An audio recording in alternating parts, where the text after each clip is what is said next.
Saudara-saudari terkasih, Injil kita pada hari ini diambil dari Injil Matius bab 13 ayat 54, ayat 55, ayat 56b sampai 58. Pada suatu hari Yesus kembali ke tempat asalnya. Di sana ia mengajar orang di rumah ibadat mereka. Orang-orang takjub dan berkata, "Dari mana diperolehnya hikmat itu? Bukankah dia itu anak tukang kayu? Bukankah ibunya bernama Maria dan saudara-saudaranya Yakobus, Yusuf, Simon, dan Yudas? Dari mana diperolehnya semuanya itu?"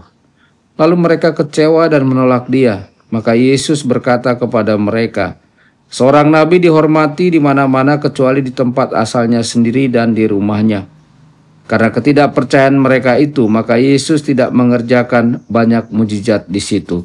Demikianlah sabda Tuhan. Terpujilah Kristus.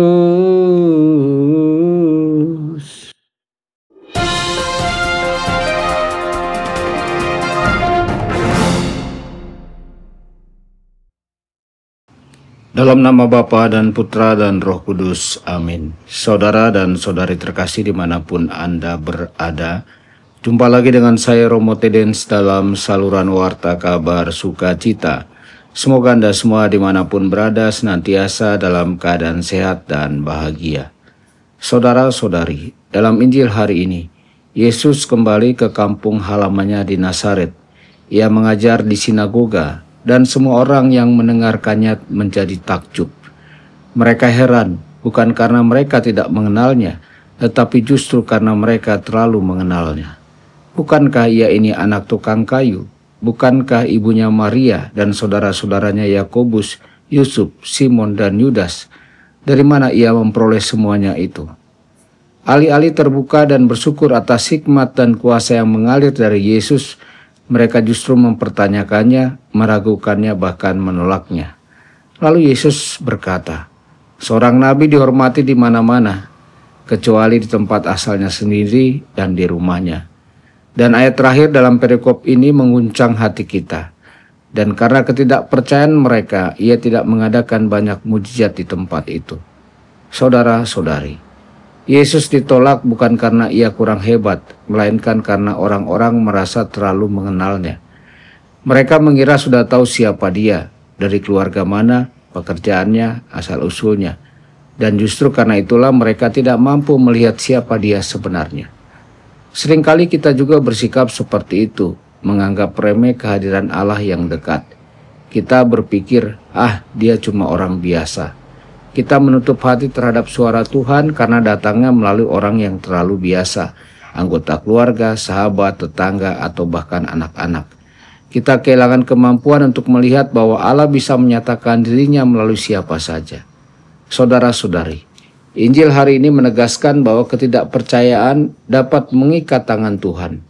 Yesus tidak dapat melakukan banyak mujizat di Nazaret bukan karena kuasanya berkurang, tetapi karena hati mereka tertutup. Allah tidak memaksakan kasih-Nya. Iman kita membuka ruang bagi karya Tuhan. Sebaliknya keraguan dan sinisme menutup pintu rahmat. Pertanyaan refleksi bagi kita adalah, apakah kita sungguh membuka hati terhadap kehadiran dan sabda Tuhan? Atau kita terlalu sibuk menghakimi caranya bekerja? Apakah kita percaya bahwa Allah masih bisa berbicara dalam keseharian kita, bahkan melalui orang-orang yang kita anggap biasa? Yesus ingin menyembuhkan, menyapa dan mengajar juga di Nazaret. Hidup kita di tempat-tempat paling biasa, rumah, pekerjaan, komunitas, keluarga. Tetapi apakah kita percaya? Atau kita sudah terlalu terbiasa dengan semua ini, sehingga kehilangan rasa kagum dan keterbukaan? Hari ini Yesus berdiri di hadapan kita dan berkata, "Aku ingin menyatakan kasih-Ku kepadamu, tapi apakah engkau percaya?" Saudara-saudari, jangan biarkan keraguan, sinisme, atau rasa tahu kita menutup pintu bagi mujizat Tuhan dalam hidup kita. Biarkan hati kita kembali menjadi tanah yang subur bagi sabda dan karya-Nya. Jangan biarkan Yesus hanya melewati Nazaret kita, tetapi tinggallah bersamanya. Percayalah kepadanya dan izinkanlah Dia berkarya. Semoga kita tidak menjadi umat yang mengikat tangan Tuhan, tetapi umat yang dengan iman membuka ruang bagi kasih dan kuasa-Nya. Tuhan Yesus memberkati Anda semua. Sabda Allah adalah kebenaran. Sabda Allah adalah kehidupan. Mari kita mencintainya, mari kita menghayatinya. Ya Tuhan yang ku muliakan, sabdamu angkat resahku.